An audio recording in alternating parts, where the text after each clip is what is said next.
Kunja Bihari. Thank you.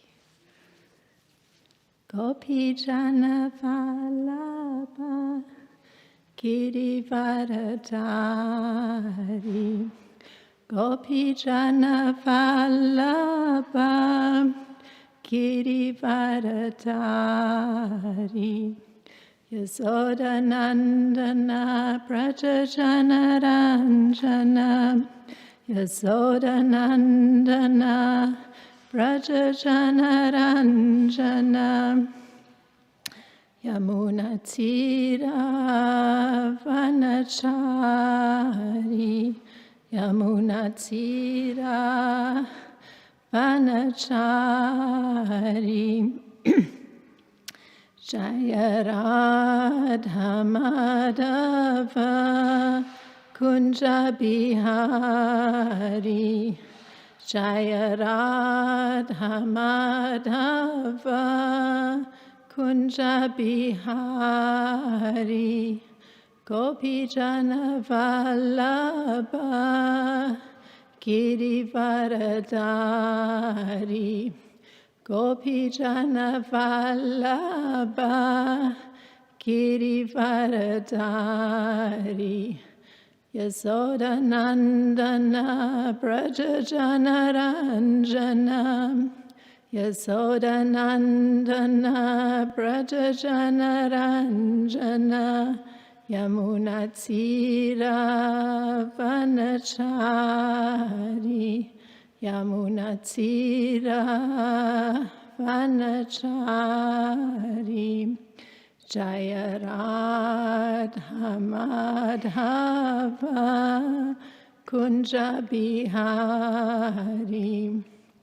Jaya Radha Madhava Kunja Bihari. Gopi Jana Vallabha Girivaradhari. Gopi Jana Vallabha Girivaradhari. Yasodanandana Prajajana Ranjana. Yasodanandana Prajajana Ranjana. Yamuna Tira Vanachari. Yamuna Tira Vanachari. Hare Krishna, Hare Krishna, Krishna Krishna, Hare Hare, Hare Rama, Hare Rama, Rama Rama, Hare Hare. Hare Krishna, Hare Krishna, Krishna Krishna, Hare Hare, Hare Rama, Hare Rama, Rama Rama, Hare Hare.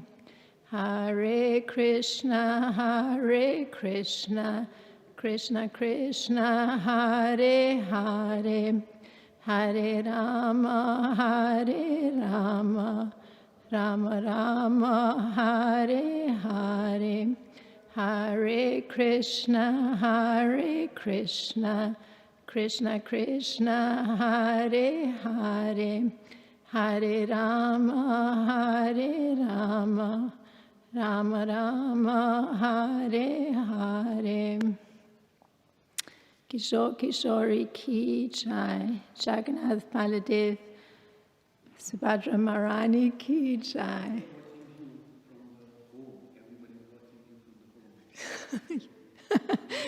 Thank you for kindly excusing yourself. It's very thoughtful of you. Thank you. Hare Krishna.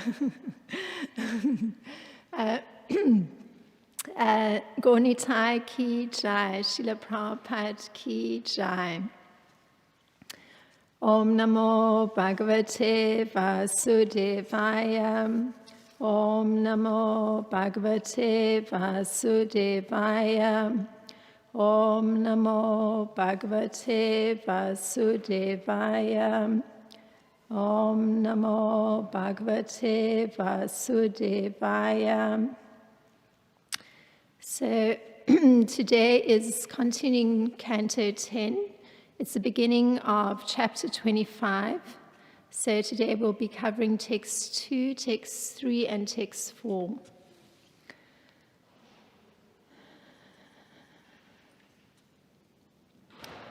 So text 2.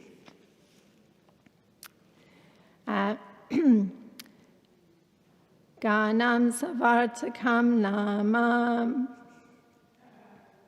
Ganam savartakam namam. Megana chanta charinam. Meganam kanta charinam.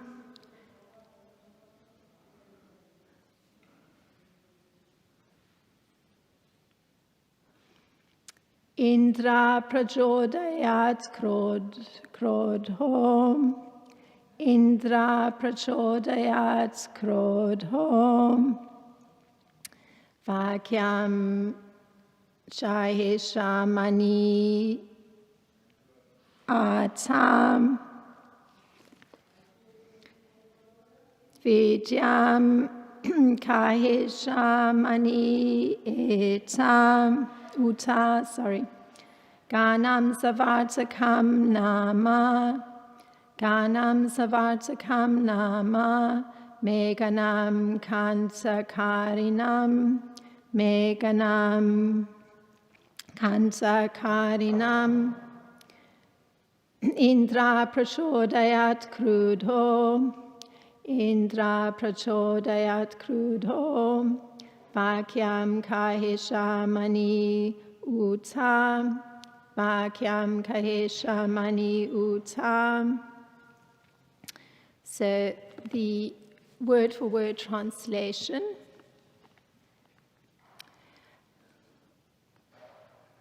Granam, the group. Samvartakam nama, name Savartaka. Meganam,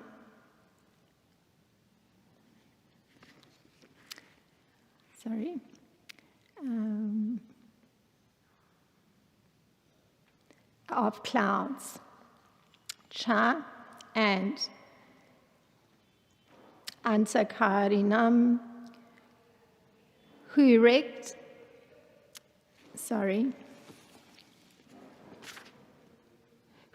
the end of the universe. Indra, Prachodayat, sent forth. Krodaha, angry. Vakyam, words. Cha, and. Aha, spoke. Ishamani, falsely thinking himself the supreme controller. Uta, indeed. So the translation for text 2 is as follows. Angry Indra sent forth the clouds of universal destruction, known as Samvartaka. Imagining himself the supreme controller, he spoke as follows. So purport for text 2. The word Ishamani here is very significant. Indra arrogantly considered himself to be the Lord, and thus he exhibited the typical attitude of a conditioned soul.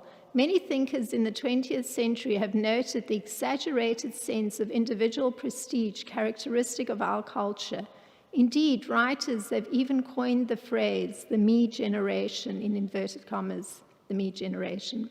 Everyone in this world is more or less guilty of the syndrome called Ishamana, or proudly considering oneself the Lord. And text 3. Aho Shri Madha Mahatmayam. Aho Shri Madha Mahatmayam. Gopanam Kanano Kasham. Gopanam. This one we're not chanting responsibly, sorry. Gopinam Kanano Kasham Krishna Matyam Upashrityam Ye Chakrur Devahetanam. And the translation for text 3. Indra said, Just see how these cowherd men living in the forest have become so greatly intoxicated by their prosperity.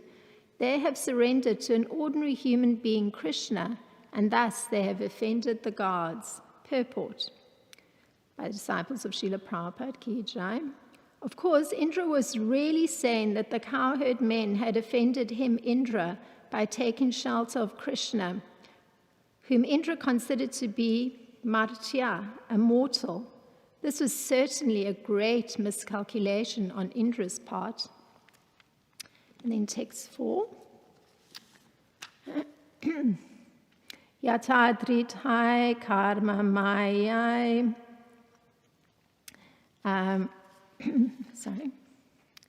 Kratu binama now nipai vidyam anvikshi shikim hitva titir shanti bavaranya nam.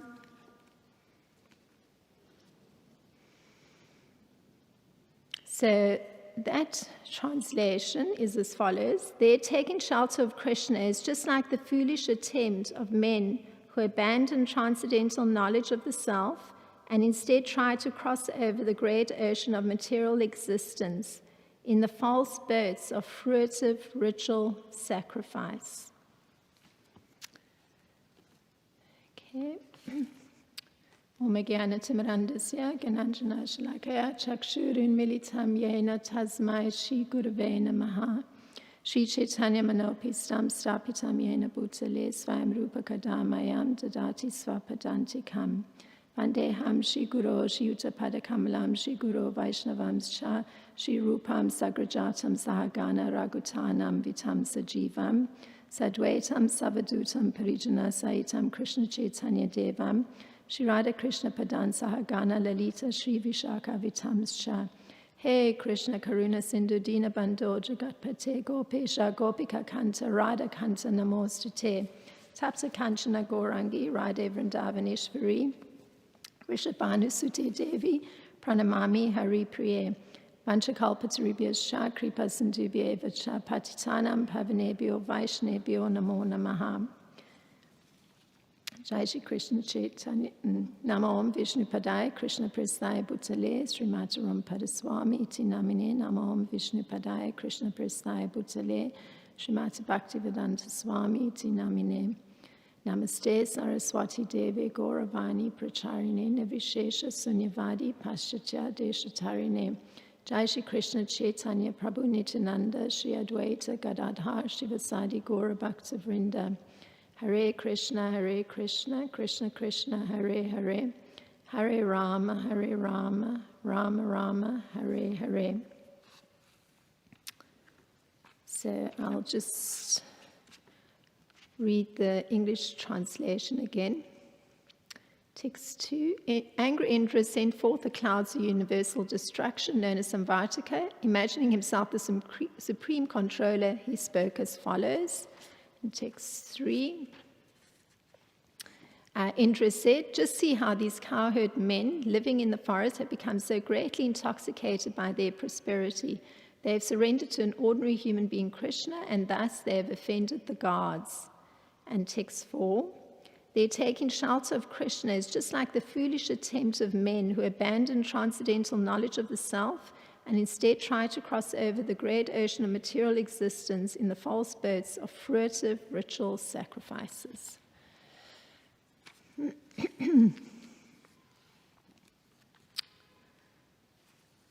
So,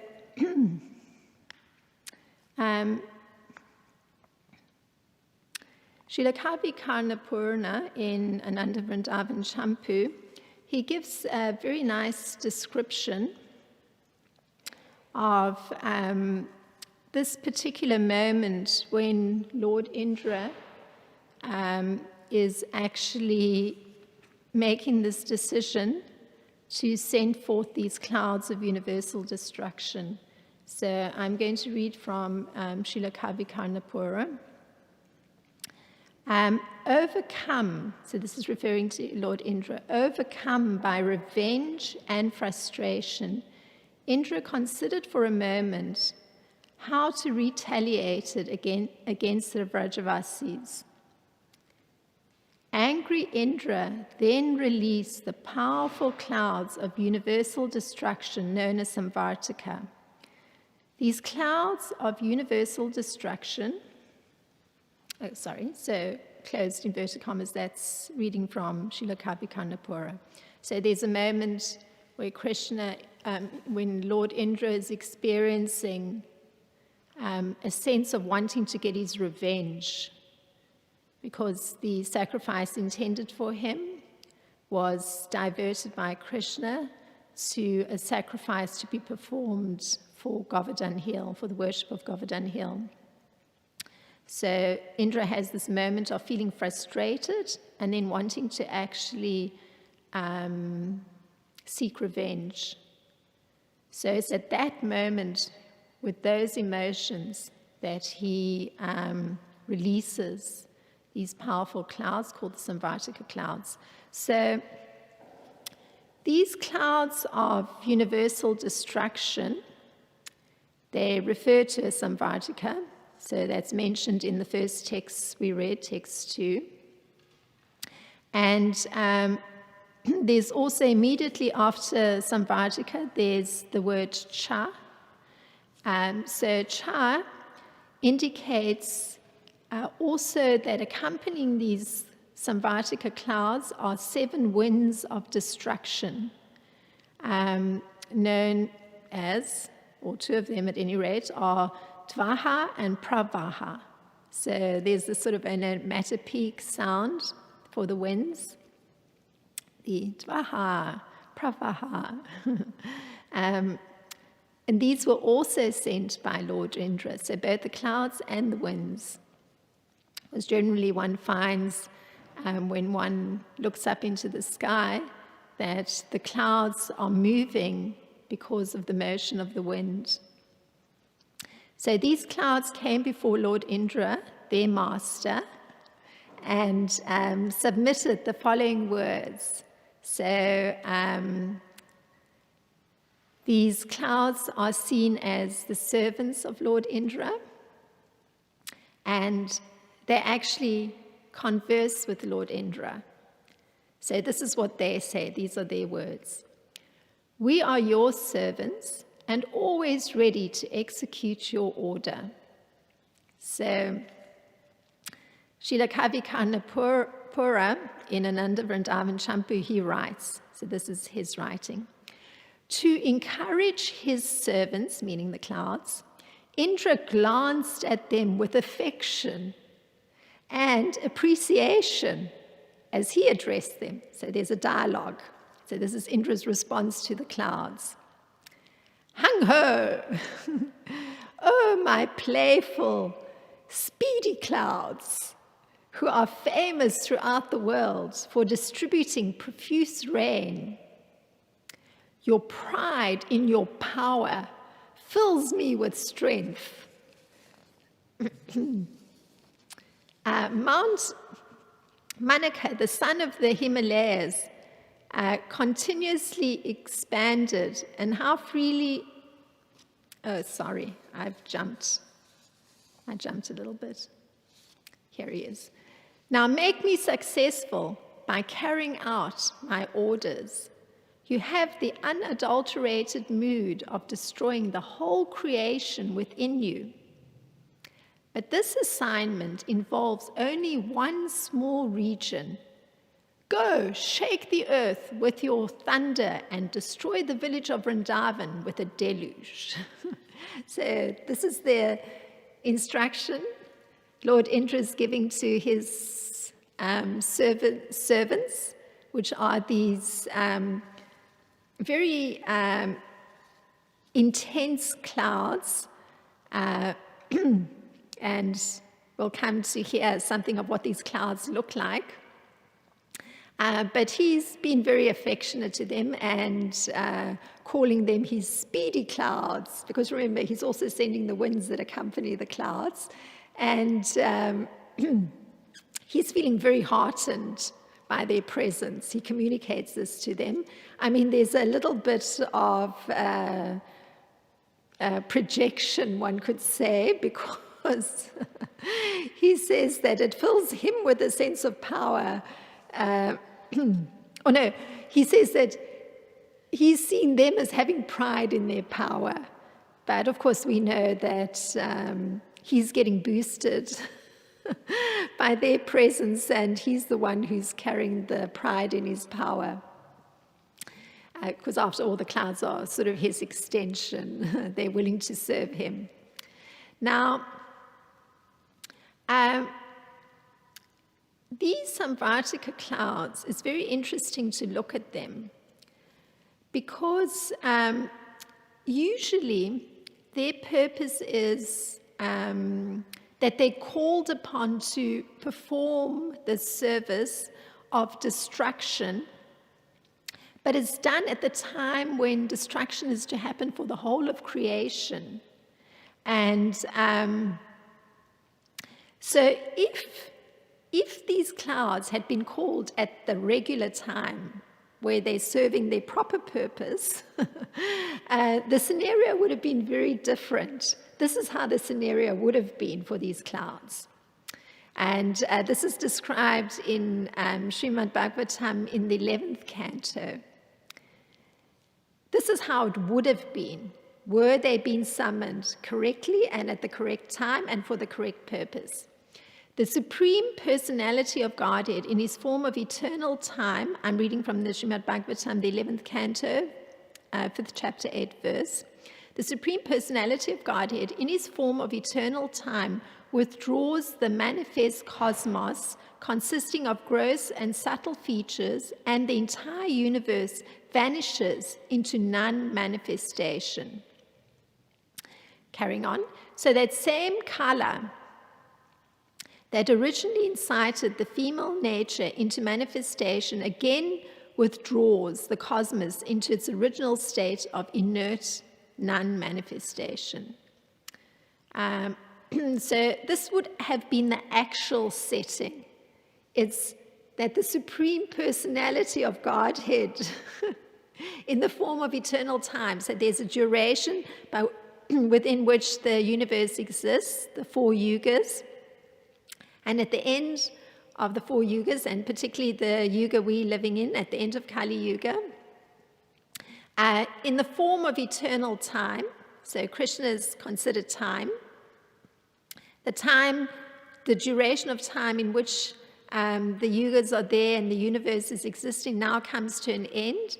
And then what actually happens is that all the gross and subtle features start to get withdrawn, so that they become unmanifest. So this is the Supreme Personality of Godhead himself taking control of that, Lord Vishnu. And according to Srila Bhaktisiddhanta Saraswati Thakur, this time potency, so potency is the spiritual strength of Krishna or Lord Vishnu, that time potency is withdrawn and it merges into the Supreme Being or the Supreme Soul, who manifests himself as the original cause of material nature. So material nature can't actually proceed any longer. Time withdraws the power of material nature, so all the universes get withdrawn, all the gross, the way they're manifesting grossly, all those elements get withdrawn into the body of Lord Vishnu. So here's the next verse of Srimad Bhagavatam. So this is actually how it would have worked for the Samvartika clouds. Here's the second painting the whole scenario. As the cosmic annihilation approaches, a terrible drought takes place on earth for 100 years. So this is what we can expect at the end of Kali Yuga, because that'll be the time of this withdrawal of the whole universe, all the universes. For 100 years, the heat of the sun gradually increases, and its blazing heat begins to scorch the 3 worlds. And then, this is Srimad Bhagavatam the 9th verse in the 11th canto, the 5th chapter. So beginning from Pataloka, so all the hellish planets, a fire grows emanating from the mouth of Sankarshan. Its flames directed upwards, driven by great winds, it scorches everything in all directions.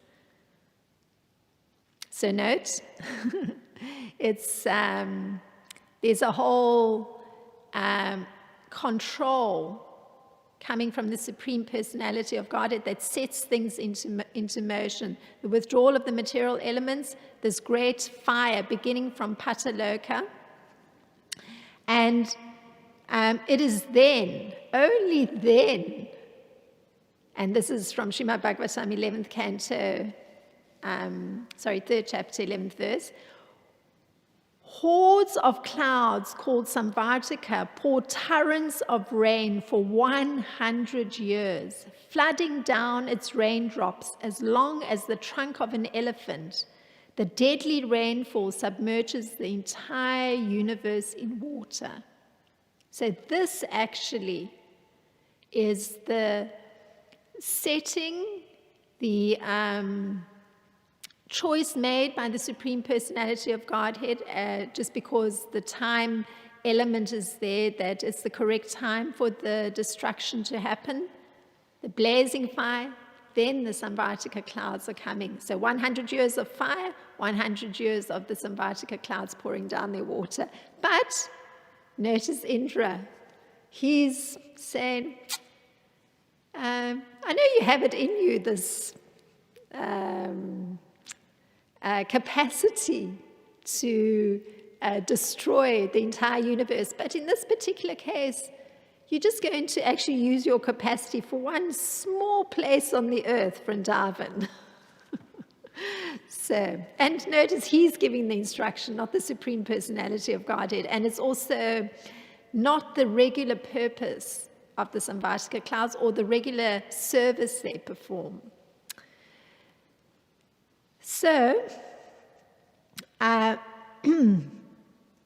these clouds, with their inbuilt mood of destroying the entire creation, they were being released from the task of devastating the entire universe at a particular time.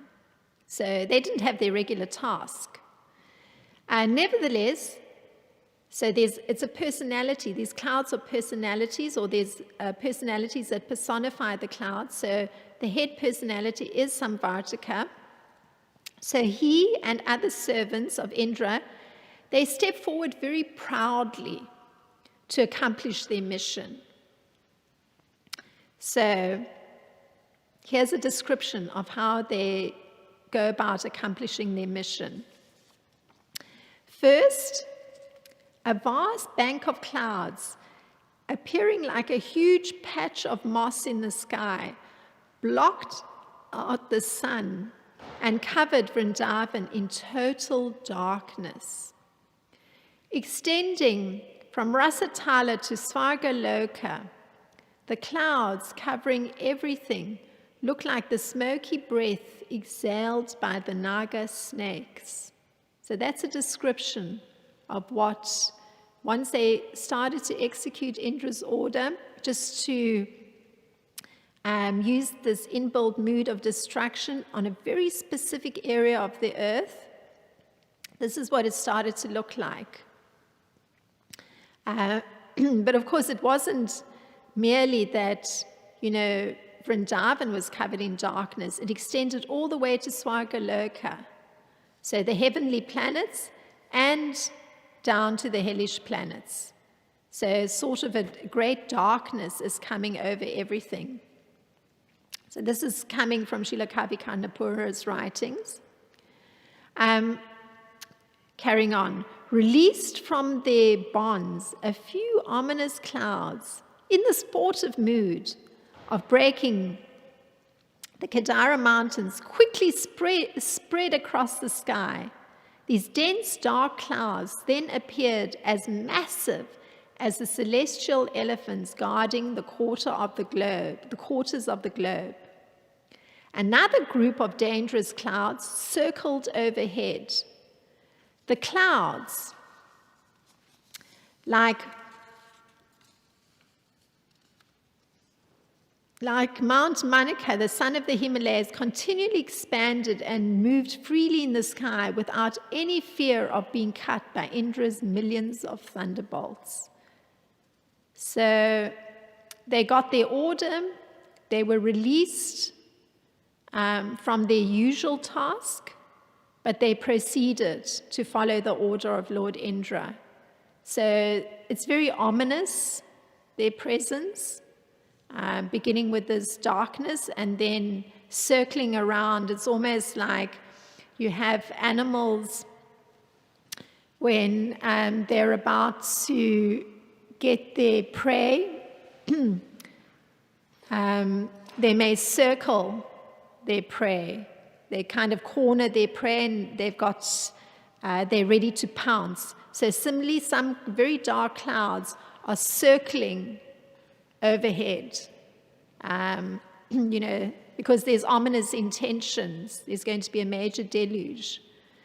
So Indra himself, he considered himself to be the supreme controller.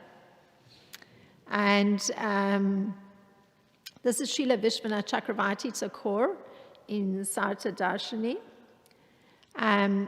So that supreme controller is defined. So here's Indra. One can carry a concept of oneself. So sometimes you have very delusional people. Somebody may actually believe that they're head of a corporation, whereas in actual fact they may be a simple worker in the corporation. So it's a kind of delusional thinking. So this is actually a definition of the supreme controller. So it's not Indra. The supreme personality of Godhead, although fixed in his abode, is more swift than the mind and can overcome all others running. The powerful demigods cannot approach him. Although in one place he has control over those who supply the air and rain, he surpasses all in excellence. That's from Sri Ishopanishad, Mantra 4, and I'm particularly using this definition of the Supreme Personality of Godhead because it references what is the relationship between the Supreme Controller and those who are supplying the air and the rain. So Indra is in that category. So I'm going to read the Sanskrit from Sri Ishopanishad Mantra 4. Aneyat ekam manaso javiyo nama devi apnuvam purvam ashat tad davato nyan atyet tishtat tasmin apo matarishva dadati. So by his potency, the actual Supreme Controller, not Indra, by his inconceivable potency, he can reach every part of the creative energy. And because it says he's fixed in his abode, he's in one place, but he can reach anywhere in the creation. This is the Supreme Personality of Godhead. So to explain this, a comparison is made between a fire that can distribute its heat and its light, even though the fire is in one place. And the comparison is made to the Supreme Personality of Godhead, who's in his one spot. He's in the spiritual world in Goloka Vrindavan. And at the same time, he's able to diffuse his different energies all over the creation. So that's the Supreme Controller. And such energies are principally divided into three. So he has an internal potency or spiritual strength. There's a marginal potency or his that spiritual strength that's marginal. And there's the external potency or external strength. So the dominating demigods, such as Indra, who are empowered to have control over the administration of natural phenomena, such as light, air, and rain. They all are classified within the marginal potency of the absolute person. So it means that sometimes, marginal means, you're on the margin. So sometimes you can go into the internal potency of the Supreme Lord and sometimes not. So living beings, such as humans, they're also products of the marginal potency of the Lord.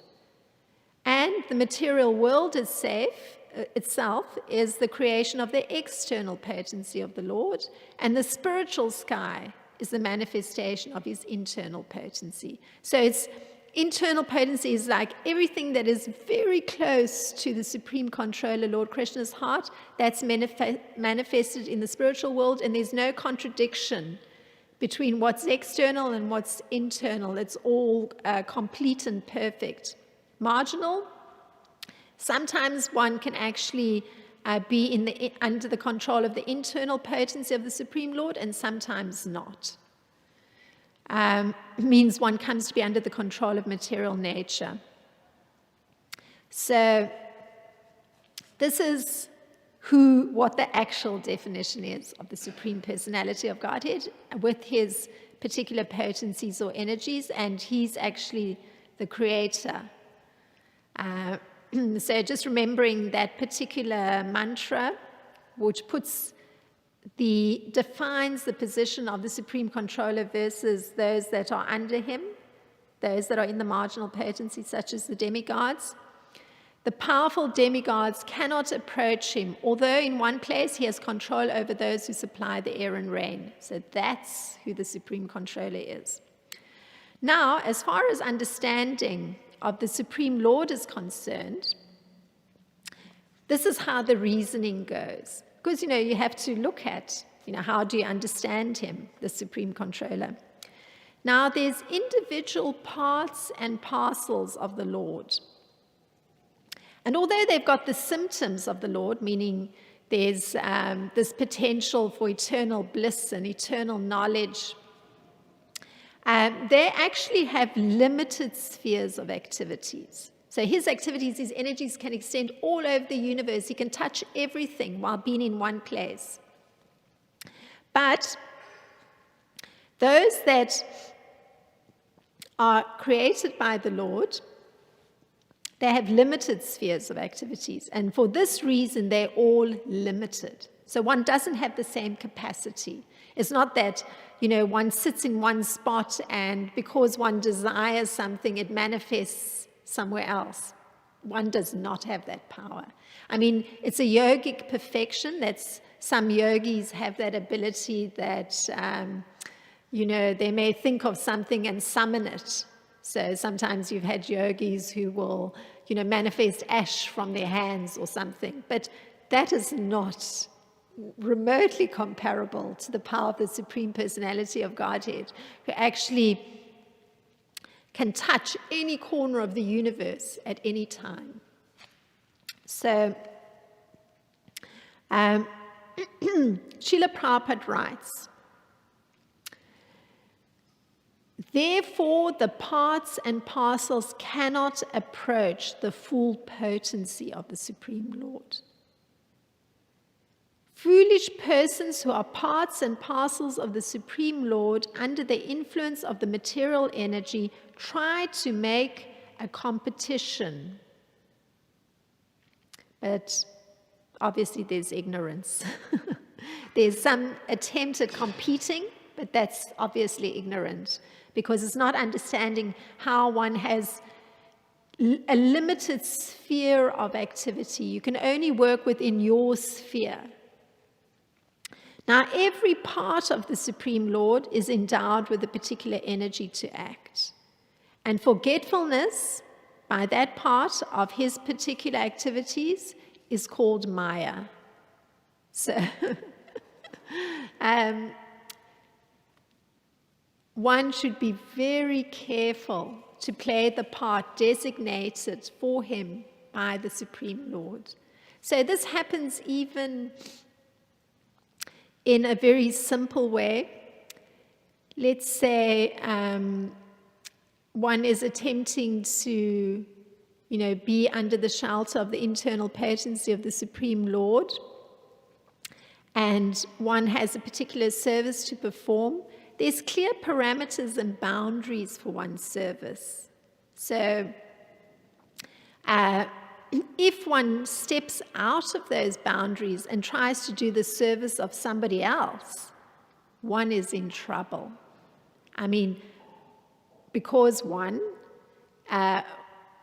intelligence is different from the person who's performing some other service. The knowledge one has of that service is not going to be the same because one's not practicing that service. And if one then takes the position of stepping into somebody else's service or area of work, there's bound to be quite a lot of trouble that's going to be caused, just because one doesn't have knowledge of that area as perfectly as the person performing it. And also, one may not have the same capacity. So there's going to be trouble. So particularly, it's said here that if one is forgetting or going outside of the realm of one's activities, this becomes a kind of delusion or illusion. One falls into Maya. You have some idea that you know. You have some idea that you can do, but it's not factual. So actually, Srila Prabhupada writes, one should be very careful to play the part designated for one by the Supreme Lord. Now here, we have Indra.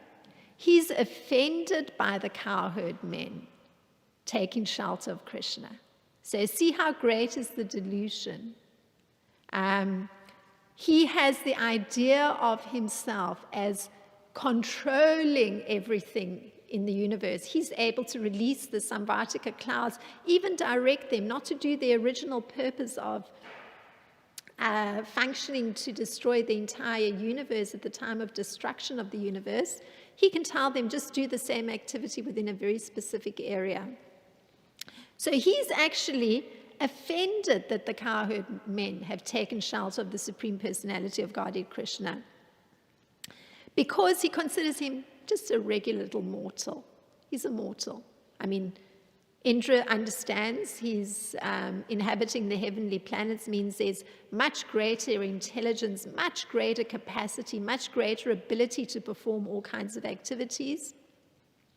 So Krishna in Vrindavan, on the earthly plane, from Indra's perspective, this is a mere human being. So much less capacity to perform a whole range of activities, much less intellect, much less understanding.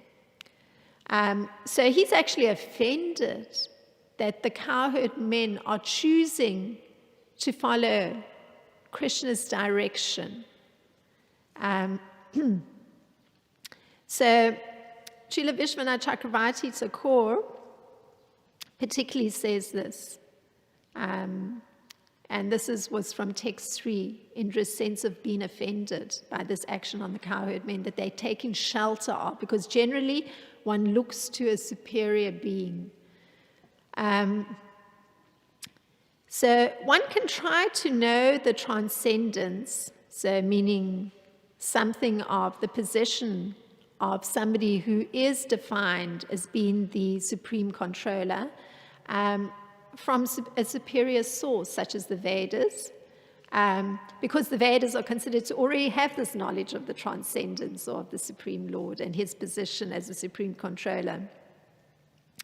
Now, if one takes like Indra's perspective of where the individual soul fits in, whether one's, because he's in the marginal potency, he's under the control of the marginal potency, so is a mere mortal under the control of the marginal potency of the Supreme Lord. So if we consider what's the position of the individual soul, the individual soul has got this initiative to act on his own. That's there. One has that initiative. Like in the temple, we're going to hear on Gorponim that the temple has different initiatives. So it means there's action being taken in particular areas. So the individual soul can take this initiative to act on his own. And the proper use of one's initiative has to do with using it in such a way that one's active nature, with one's intelligence, you can only put it into action if you're carrying the understanding that everything around one is the potency of the Lord. It's his energies that are touching everything. So when you initiate something, you initiate some action as an individual soul, there has to be this understanding when you're initiating your action that everything is the potency of the Lord. Other beings that are there, the materials for performing one's actions, the interactions between individual souls, everything is the potency of the Supreme Lord. And this comes from Srimad Bhagavatam, again the 11th canto, and this is in the 15th chapter. And Krishna explains it in such an interesting way. Listen to this. A person who perfectly meditates on me acquires my nature of being the supreme ruler and controller. His order, like mine, can never be frustrated by any means. So this is very interesting. Notice Krishna is saying that if you're meditating on him, you're going to get his nature. You're going to actually be the supreme ruler and controller. Now, this sounds very odd, doesn't it? I mean, because I've just been painting this picture of the difference between the individual souls, be they mortals, be they demigods, and how they have to be so careful in terms of the initiatives they take or the actions they perform. And here it is, Krishna saying, a person who's meditating on me, he's acquiring my nature of being the supreme ruler and controller. Very interesting. I mean, really interesting. And he even says that such a person, when they issue an order, it can't be frustrated by any means. And I'm going to even read that particular verse because it's fascinating. Maya Dakshena. So actually, sorry, I'm jumping a little bit. The whole creation is moving by the Lord's command. So just bear that in mind. Everything's moving under Lord Krishna's command. So he says, Maya Dakshena Prakriti Suyate sa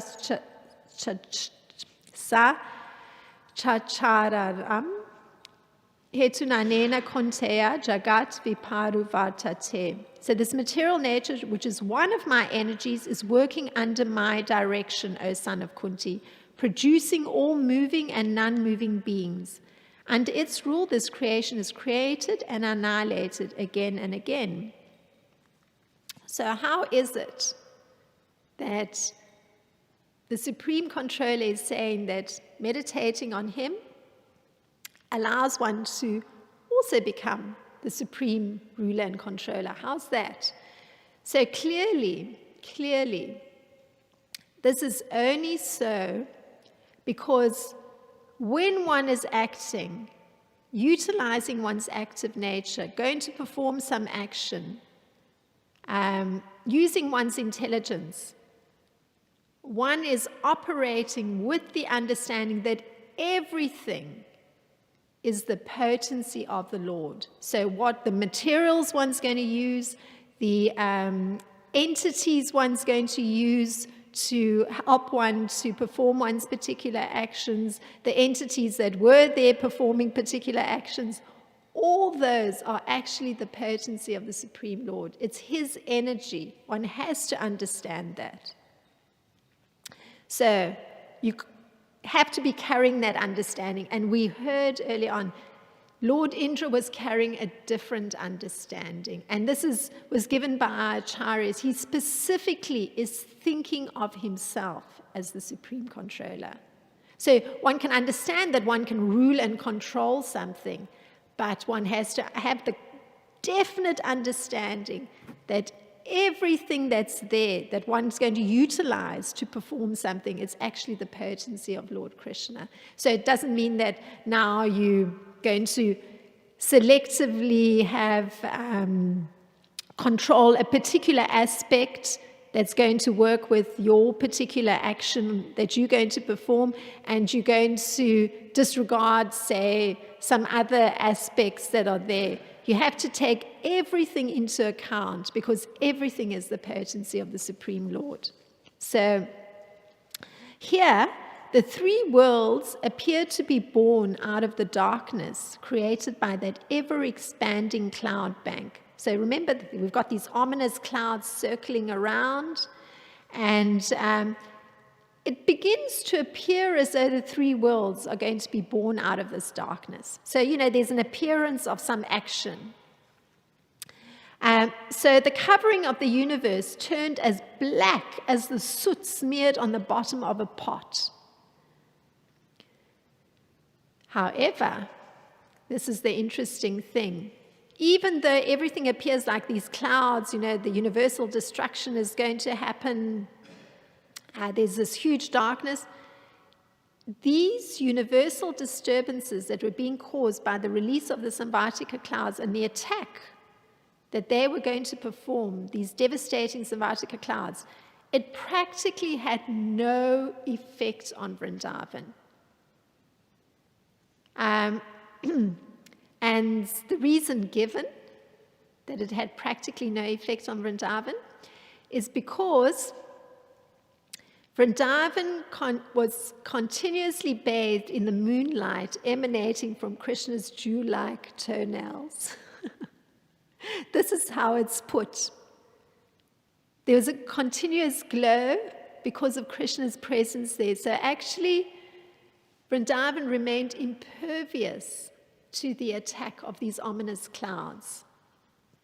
And this is Srila Kavikanda Pura's very eloquent, beautiful, putting into a couple of words the supreme controller truly controlling what Indra, thinking of himself as a supreme controller, was attempting to do with asking his servants, the Samvartika clouds, to act. So if one translates it for us, like this idea that, if you meditate on Lord Krishna, you then actually acquire his nature of being the supreme ruler and controller. For us, because there's sincerity in serving the Supreme Lord, many devotees actually take up the mission given by Lord Chaitanya, the most recent incarnation of Lord Krishna, and they repeat the command given by Lord Chaitanya. So they try and share Krishna's mystic opulence of giving orders that can't be counteracted. So, this is how one does it. One translates the order given by Lord Chaitanya, go and spread the message of, the opulences and the beauty of Lord Krishna to the world. So sincere devotees having an understanding that everything is Krishna's energies, all these simple mortals functioning on the earthly plane, oblivious to Krishna's great opulences and great beauty and beautiful nature, they actually go out and they try and deliver this message of Lord Chaitanya. So in this way, they're actually can be considered to be acquiring Lord Krishna's nature or his supreme nature of ruling and controlling, because they are relaying his message. And nothing can stop that. So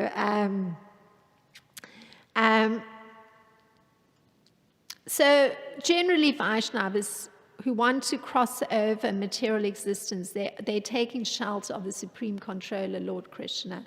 And here Indra, because of not carrying this understanding that everything is the potency and the energy of the Supreme Lord, including those Samvartika clouds, he actually makes the statement, these are his words, these cowherd men have become absorbed in a sacrifice as a means to cross the ocean of material existence.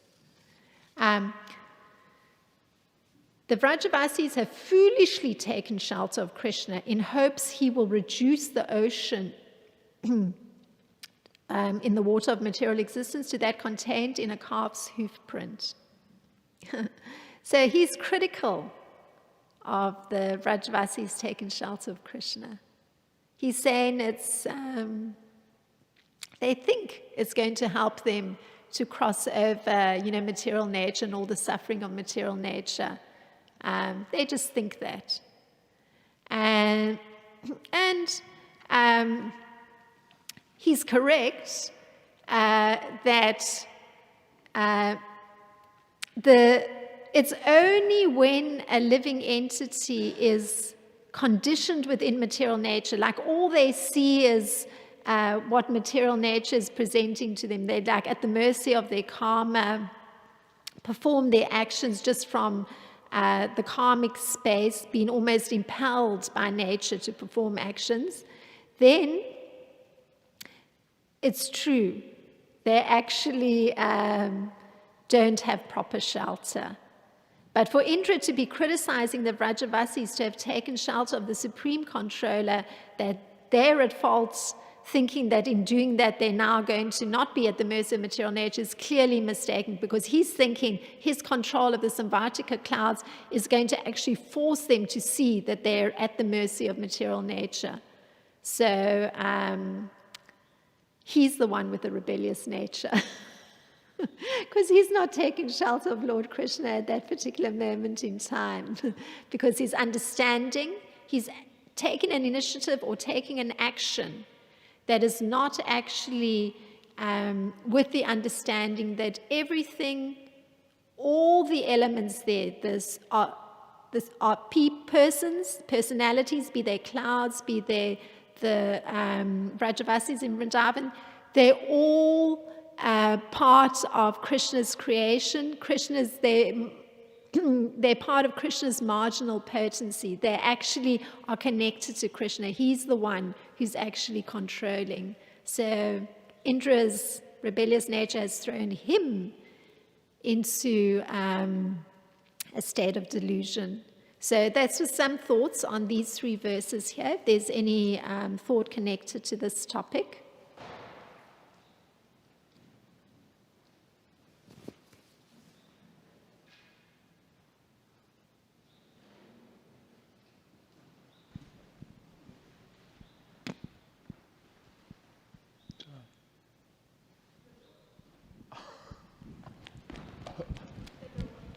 $34.95.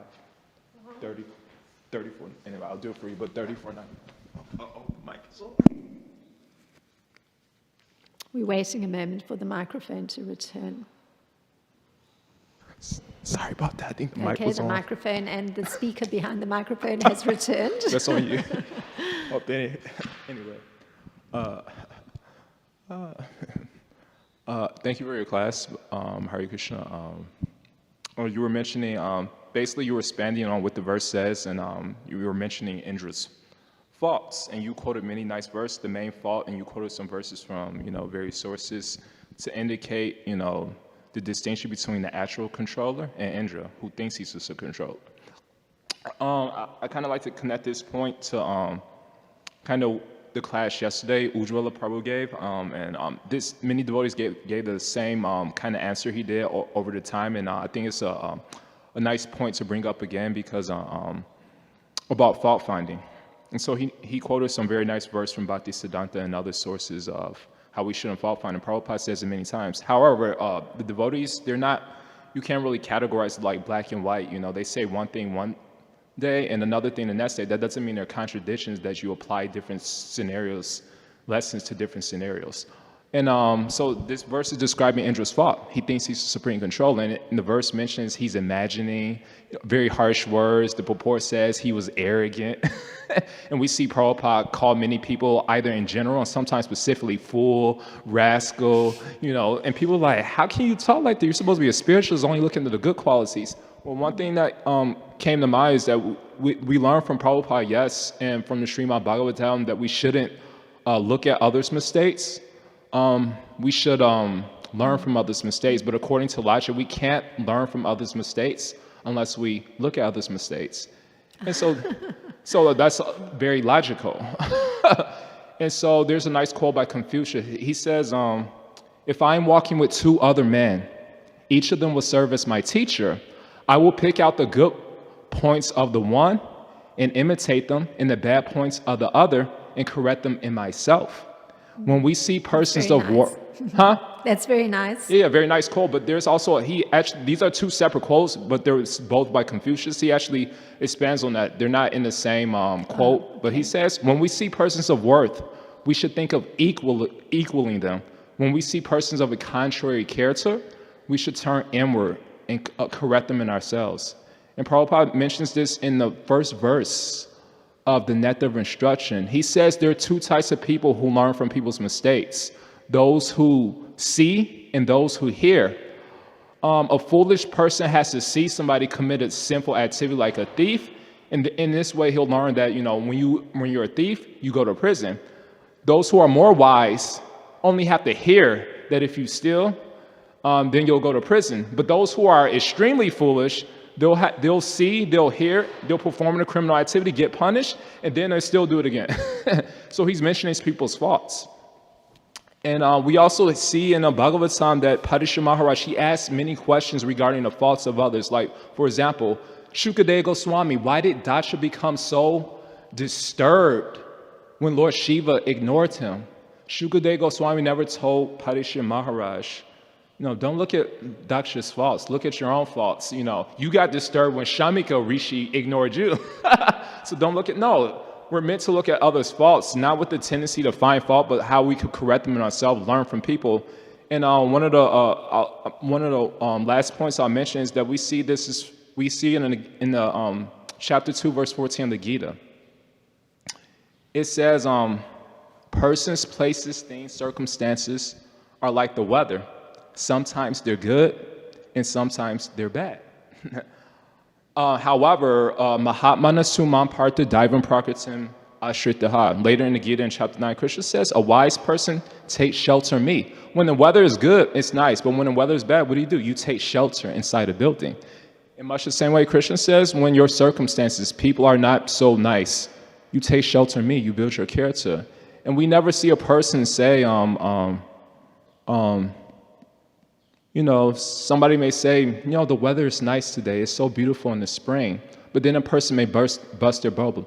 Yeah, but the weather turns bad. He will never respond with, don't find fault with the weather, just see the weather's good qualities. That's impractical because we see an architect. Why does an architect acquire the best materials? Because he knows the weather is going to turn bad. And so he looks at the weather's faults. The weather is not going to always be good. But there's a world of difference between those who just look at others' faults and don't build character, who just get some gratification from finding faults with others, and they're always miserable, or in those who look at others' faults to build character when these circumstances are cold. So my question is, here's my question.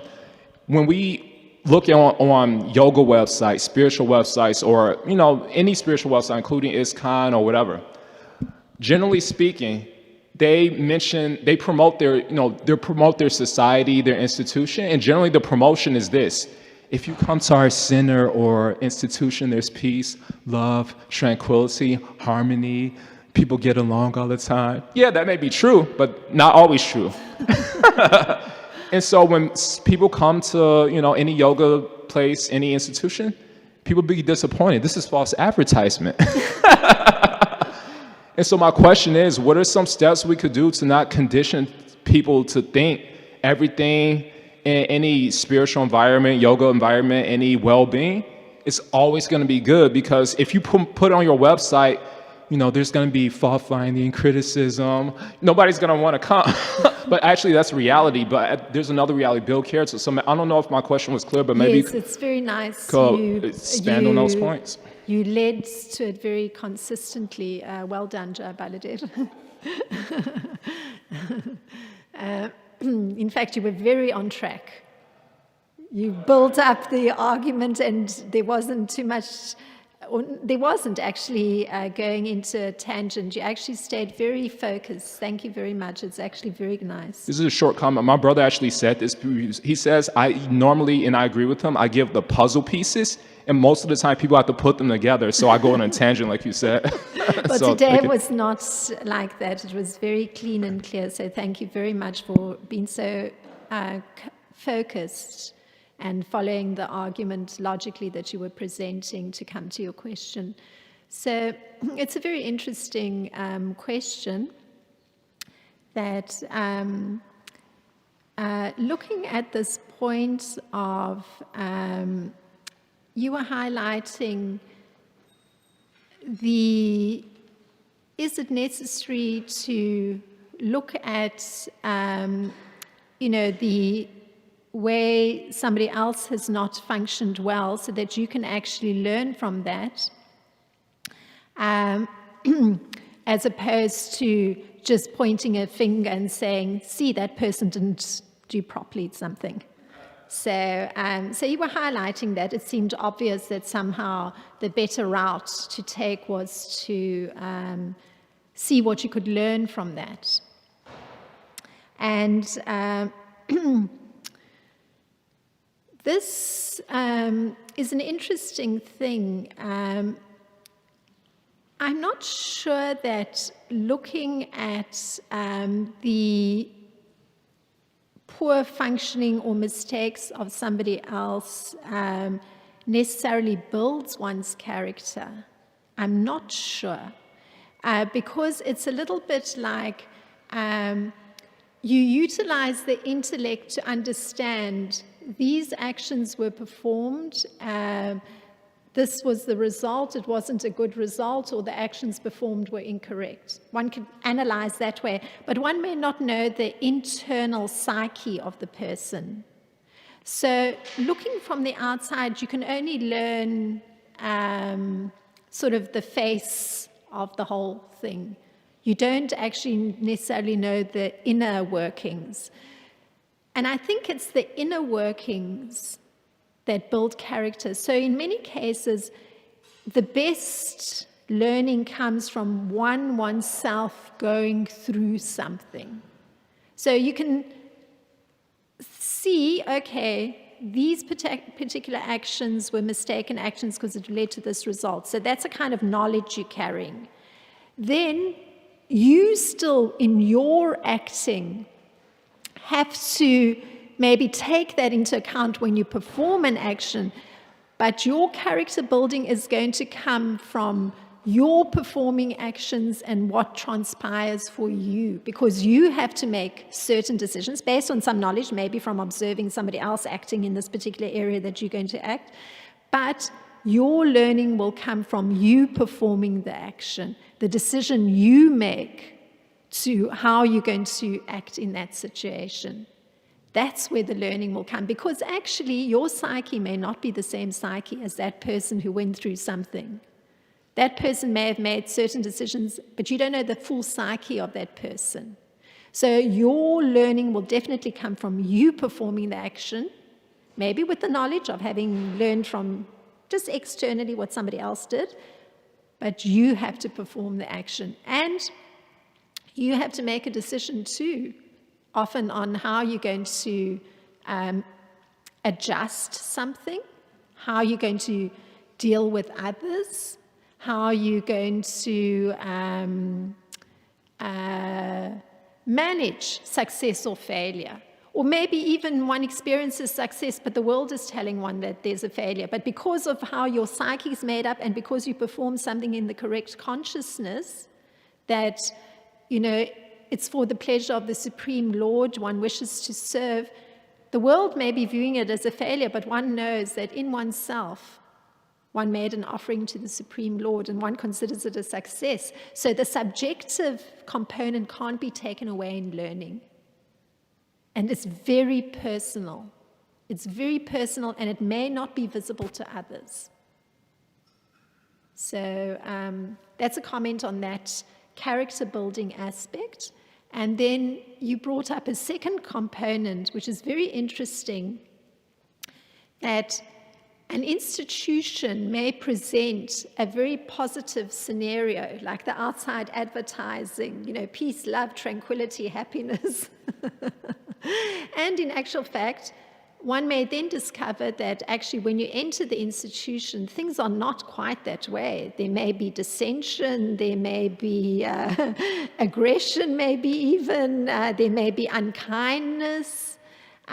So then, you could say, well, it was incorrect advertising. So that's a very good point, because the same way as it applies to the individual and their learning coming from their individual action, but of course armed with knowledge, the same thing applies to an institution. The institution will want to present a face. So the face may be, we are now transitioning from our previous something in some department. Now we're going to label it something else. So now we're going into a new and better version of the old. So publicly, everyone may say, oh, nice, change of name, some new energy, nice. Behind the scenes, one may not know what has happened behind the scenes. Behind the scenes, there may have been, very kind actions, removing somebody from their work, their service. There may have been disregard of certain individuals and the work they were doing in the name of going for the new and better. One doesn't know those things. But the world will see it's moved from this to that, new label, everything's perfect. Again, the individual's action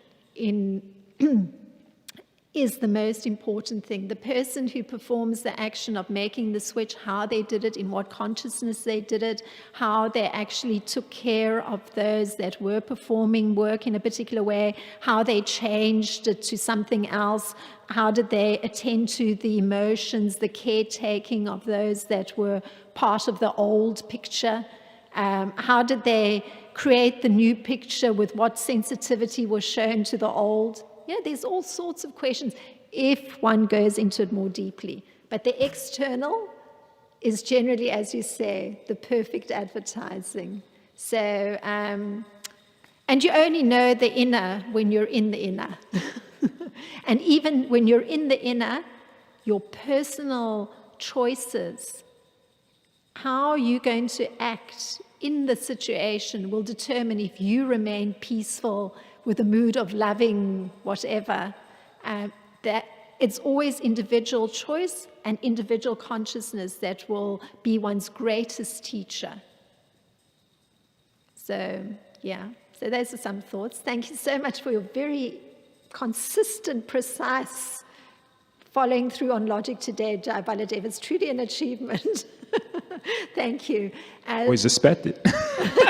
Srimad Bhagavatam ki jai, Srila Prabhupada ki jai.